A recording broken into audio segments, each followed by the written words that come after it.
Greetings. This happens to be Friday morning, somewhere around the middle of March. I don't keep track of the days. But this is a video. It's going on YouTube. It's meant for Carolyn Clinton, the manager of the HOA for Sundance Active Adult. It's a beautiful morning. I'll pan out and show you what's going on. That are gentlemen, they're all teeing off, and because the pin is all the way to the left for anybody who's shooting, I'm kind of out of range today.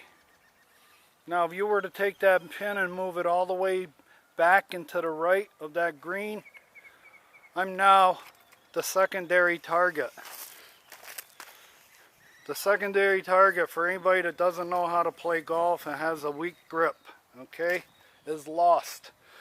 Okay, but the purpose of this video is to let you know, Carolyn, I've been working on this little project for screening my patio for 3 weeks. And I don't know if you can see my finger. There it is. There's my finger. I busted that finger last week, 8 days ago, when I hit it with a 2-pound sledge. You wonder, what are you doing hitting it with a 2-pound sledge? Well, I'll show you later. That's some of the sweat equity I have into the screen. Now I'm going to take the camera with me and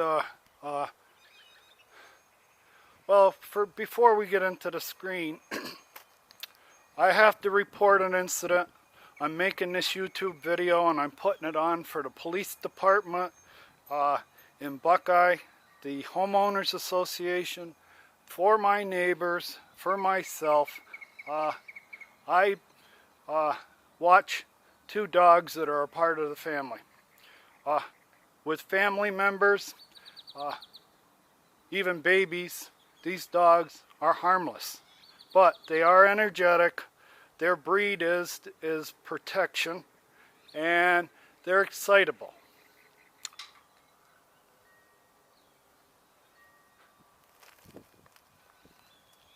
So last night, after having them from 8 in the morning, where I took them for 3 walks, I brought them out here on the patio, and I was sitting here having a phone conversation, and I had the dogs.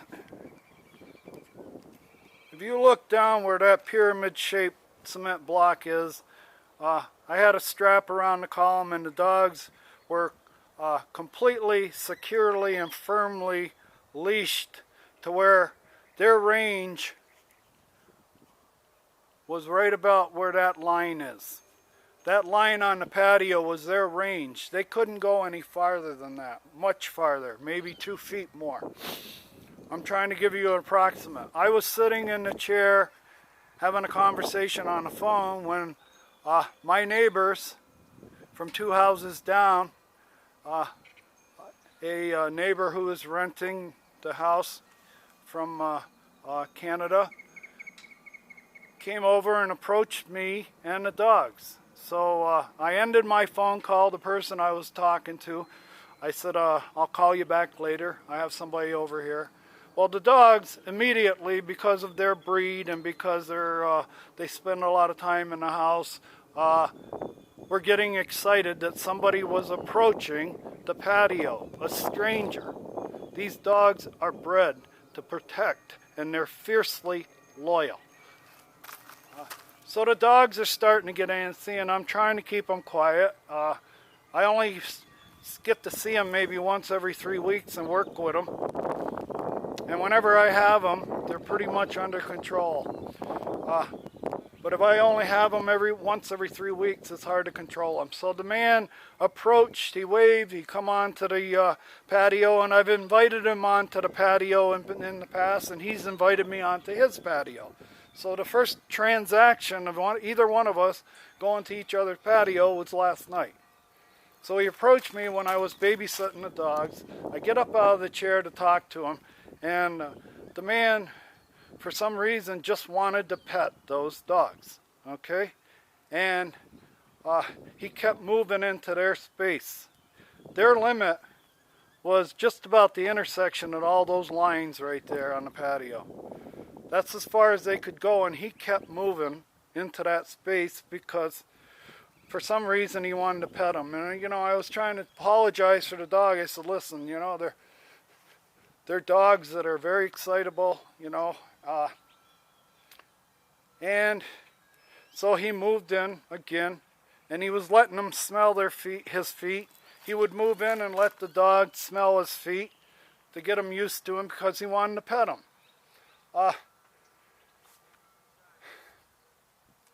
Imagine my situation when the dog, when he moved into a space to pet him, and the dog snapped at him. And he pulled back an arm with abrasion on it about an inch long. Not really bleeding hard, just an abrasion where they took a chunk of skin out. So the man left. I felt terrible. I don't scold the dogs. It wasn't their fault. Their instinct was, this guy's moving into our space and he's getting closer and closer to the guy that we love. Okay? So it was all instinct, and she snapped at him. And she's not a dog that snaps. What it was, she wasn't ready yet for him to pet her. She was too excited, too anxious, too adolescent to have the control that I should have for her. So I'm not going to blame the dog. And I'm not going to blame the man either. He liked dogs. They're beautiful dogs, and he wanted to pet them. But he got in too close, too fast, and that's what happened. But I want to get that on YouTube for Carolyn Clinton, the HOA, and the police department because he came back 5 minutes later and he showed me, and it was pretty good cut, pretty good abrasion. He said, I'm heading for the hospital, get a stitch or two in it. Now, if he gets to the hospital and he reports that I have a dog bit me, if there's any paperwork that has to be filed, where was it bit, all the yada yada yada that goes with a dog bite when you show up at a public hospital, I'm making this video to tell you what happened. That's exactly what happened. I don't blame those dogs. He insisted that he wanted to pet him. And to anybody that thinks that they're going to outlaw my dogs or outlaw my dogs from walking down easement A and everything, that this is a provocation to stop me from having my dogs on my patio. I think I have a right to. They were completely and totally, solidly restrained. They couldn't get any far than when I'm standing right now. And I'm telling you, the man, he approached them friendly, trying to be as friendly, but he was moving too fast around these dogs who are bred for protection and security. Now, to start with my project, this black screen is a necessary item for where I live. If you look out there right now, that tee box is being used by golfers that are probably all have 10 or 15, maybe 20 years of golf under their belt. So I would say probably 3 out of 5 times when these fellas hit the ball, or 2 out of 5 times, it's a serviceable shot that they're totally satisfied with. They hit it where they wanted to, and they hit it as far as they wanted to. But right now, that tee box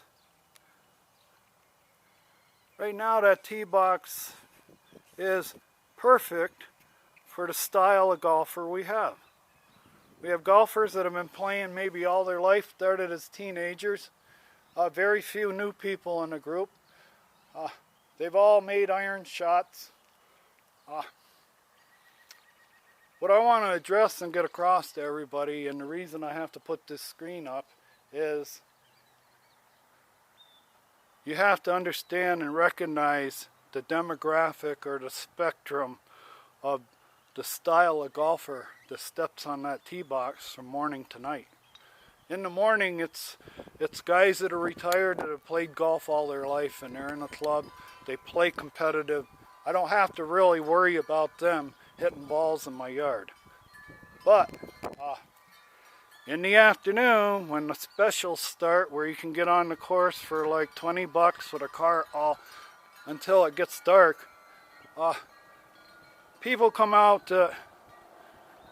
they don't know the language of golf. They've never taken a lesson. 9 out of 10 of them have never taken a lesson in their life. If you said to them strong grip, weak grip, they wouldn't know what you were talking about. If you said slice or draw, they wouldn't know what you were saying, or anything like that. They're totally brand new golfers. One of the hardest games to master is golf. It's the most humbling game. I see all the time people throwing their clubs from the tee. I know, I've done it. You hear a story where people take their whole bag of clubs and they throw it in the lake and then they come back the next day and get them out. That's what golf does to people. It's a hard game to play. Well, I'm trying to tell you right now, this is what I look at every day. Every day in the afternoon, people get up there who are trying to do calculus. You might as well ask them to do calculus. It's like the third or fourth time they've ever held a golf club in their life or played around the golf. They have no idea what etiquette is or privacy or property lines. They're playing with somebody that's been here playing here for 15 years. And when they started playing here, there were no houses. So they played grip and rip all day and they walked on any property they wanted to. Well, that same attitude exists today. So, getting back to the screen, I've had my little spiel. I drank a lot of coffee this morning. Okay, this screen, get back out of here. And we'll get out here where we can see it from the corner of my property.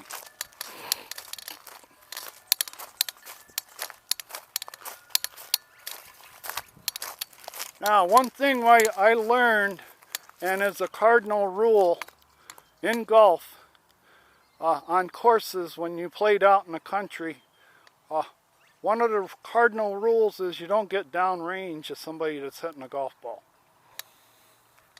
Now, if I'm standing right here, if we were on a course out in the country back where I live, and an amateur was hitting a ball, and I was standing along my property line, say I was on a fairway going that way, and he's on a fairway going this way, and I was anywhere along these property lines, and we were out there alone,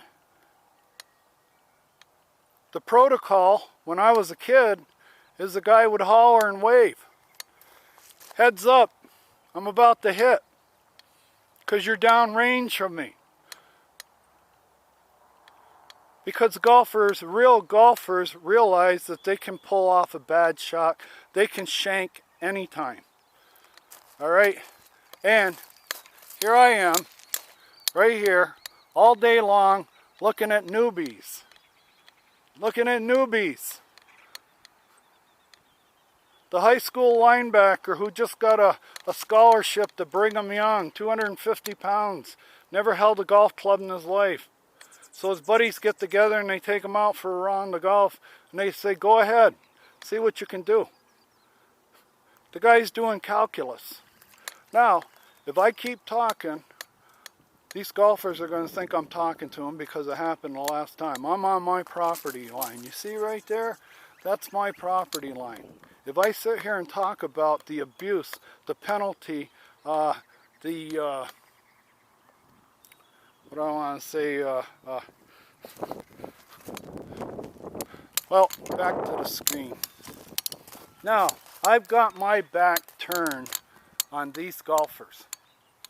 They're all going to hit. If a couple of them are there kind of rusty, or they pulled a muscle, they just got out of the hospital, they're a little rusty, or they're brand new golfers, I got a chance of getting hit. there's a high probability. They're all right-handers, so they're all going to miss to the right. Now, with the screen, why it's there, that's a Harbor Freight tarp. That Harbor Freight tarp, or screen, it's a black Harbor Freight screen, which I've done a lot of work to. I've spent a lot of time on this screen in the last 3 weeks. That's why I'm making this video, to let you know how hard I worked to build this. Because you're not, if I send you a written, you're just going to discount everything on there. You're not going to look at the pictures, and you're going to say, nah, you can't have it. But this is what I've done. It's a prototype. I'm submitting it by video to you. You send me, when I have discrepancies for my lot, you send me a link where I have to go to a social media website to see a picture, which you should have included in the letter. You should have just sent me a picture in the letter instead of me having to go log on a website to see what's on my property. Well, anyway, here we are. You see all these grommets? Those grommets right there, I added over 60 grommets to that right there. Now, if we get down real close and I zoom in, let's see.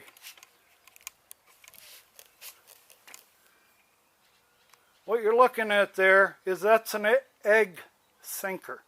That's a number 7 egg sinker that is lashed onto that grommet with beeswax twine. I spent hours putting I think there's about 20 in the run. And as far as the grommets, there's 3 times the number of grommets in there than what came. This is my Scotsman's fix for trying to keep from getting broken windows on my house. 3 months ago, on a Saturday morning, a group went through, the first group that had gone through in a long time. Everything was empty. There was nothing out here, nobody out here.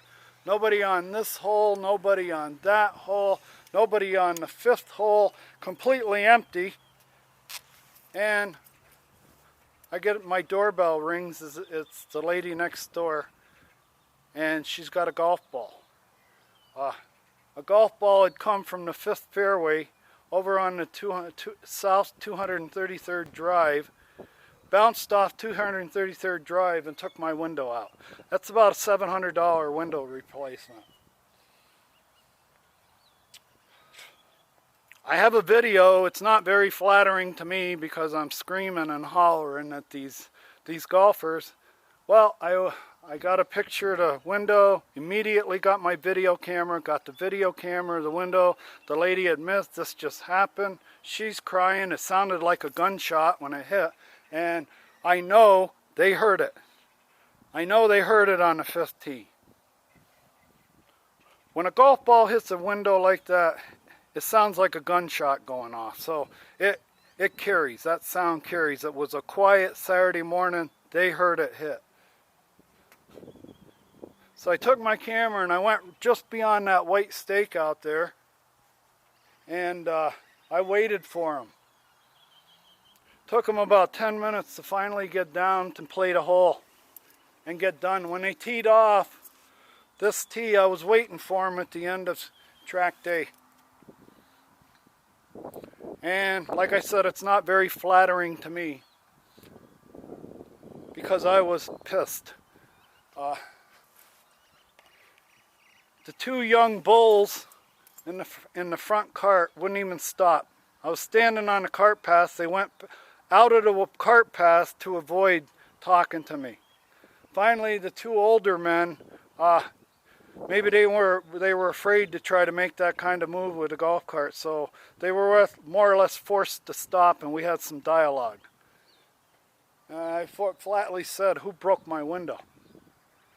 "We didn't break your window." That's what I deal with here, day to day.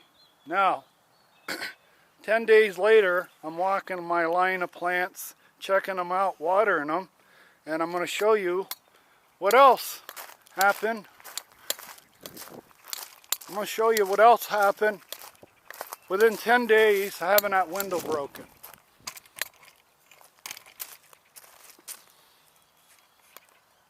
I spent $15,000 on this solar system about 6 years ago. 7 years ago, I spent $15,000 installing this solar system.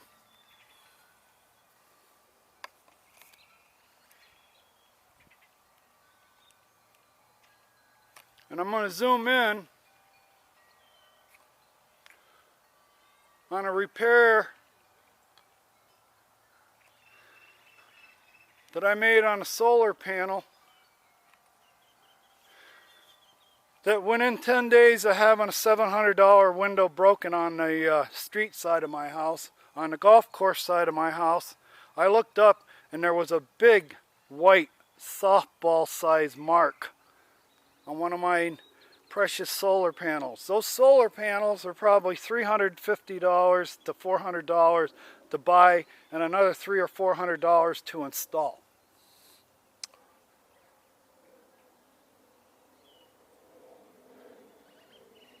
I have no recourse from anybody. If I insure those panels, they make it so it's prohibitive. It's like, we're never going to pay you any money. You live on a golf course.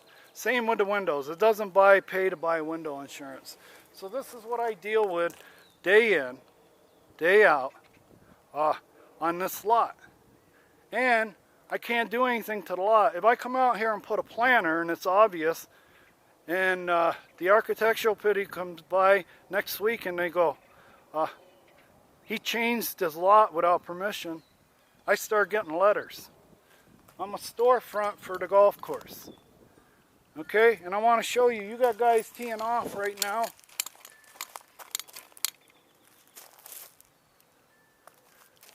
You got guys teeing off right now that probably aren't the best skilled golfers in the world.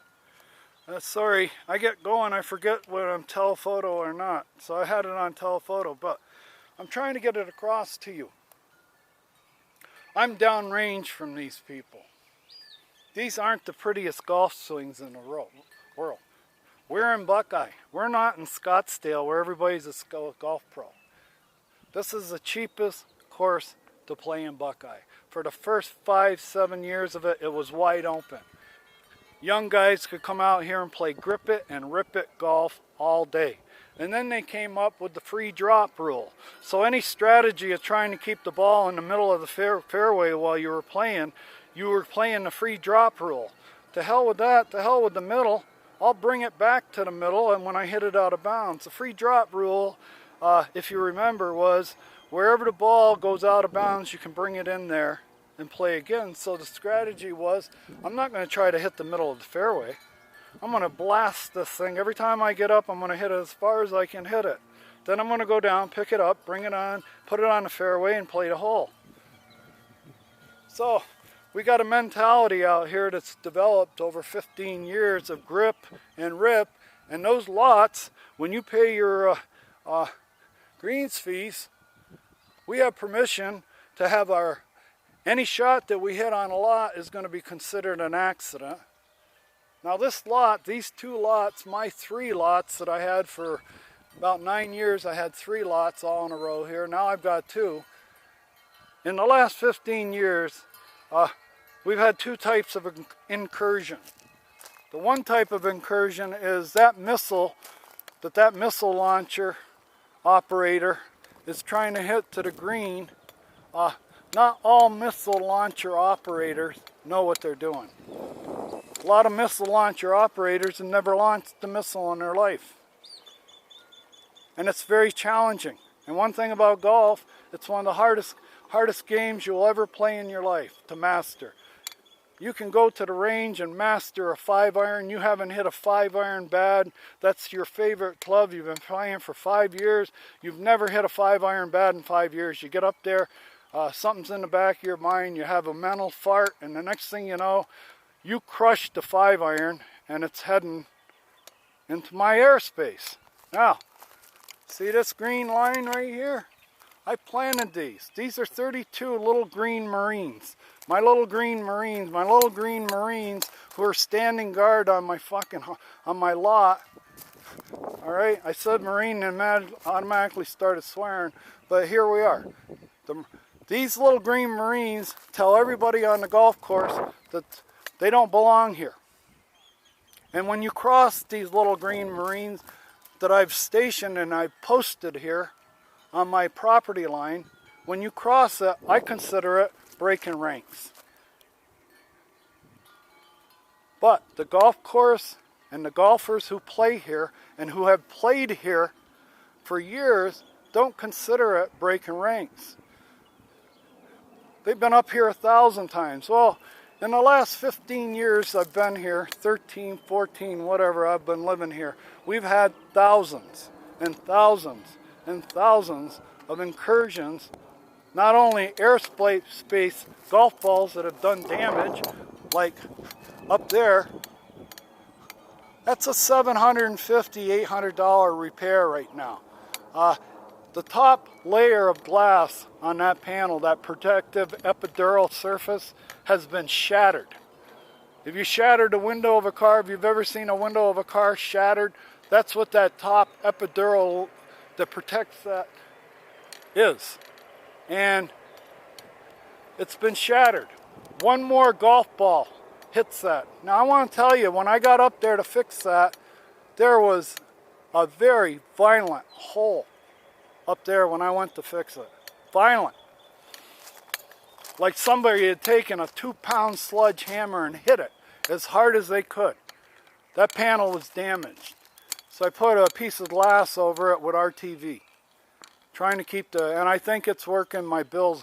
But, like I said, one more golf ball, it's gone. It'll shatter, and it'll be all the pieces, and then it's an $800 bill me for that.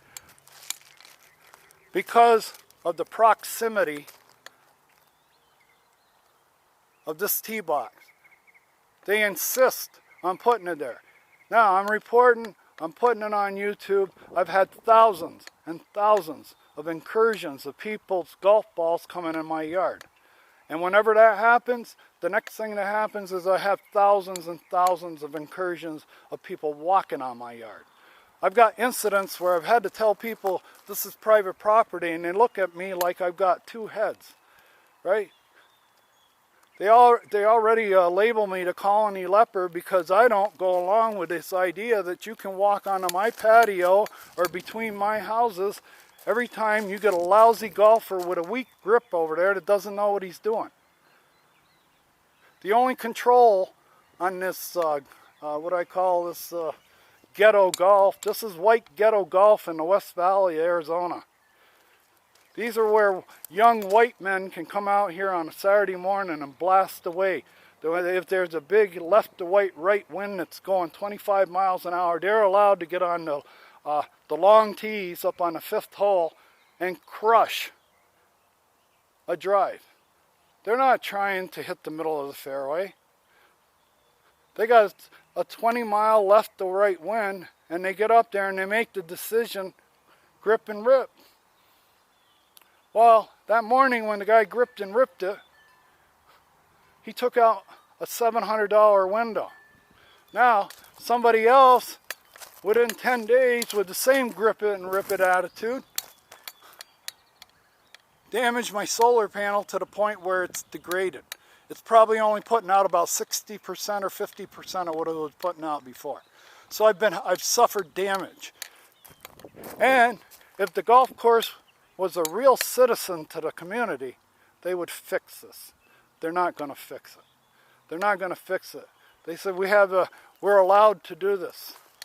We're allowed to do it. Read your CC&Rs. You can't blame us if you get a golf ball by accident. Every time a golf ball leaves the course and enters a private lot and does damage, whether it injures a person, or it does damage, or it causes what I call chafing, the human factor that takes place where people like me get sick of watching golfers walk on their property all day. And I'm sick of a golf course that knows that I've had broken windows, that they arrested me because I confronted a golfer, and the golfer had a whole bunch of witnesses. It was his word against mine. So they had me arrested. I told the golfer, stay off my property. He kept coming. Why did he keep coming? Because he's an old-time golfer here that understands that when I pay my greens fees, I can go on any lot and recover my ball. Can you imagine playing here grip and rip all day? Every hole looks like this. And you got young guys coming out here that are 22, 23, and they think they've mastered the game. So they get out there and they're swinging as hard as they can swing, and they have a brain fart. And they have an open face. They block it right. They hit a slice. Or just a dead blue darter, block right, going 75, 80 miles an hour. And here I am, standing here, right here. All right? There's my house right there with all the windows. Now,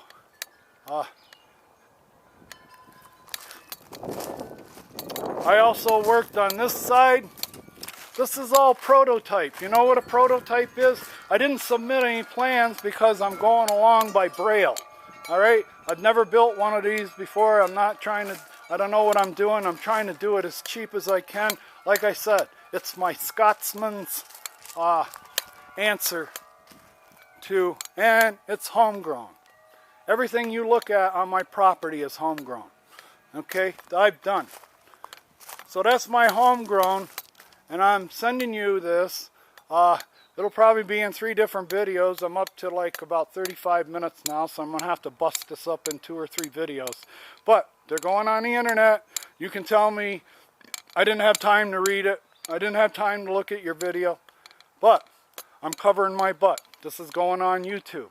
For any law enforcement agency, any agency that wants to come and shut down my dogs or find my dogs, that's what happened. The man came over here, and he was trying to pet my dogs too soon. My dogs aren't used to strangers. Okay, they see strangers as threats to their loved ones and their masters. And when a stranger moves in on them fast like that they don't know, they reacted. Thank you very much.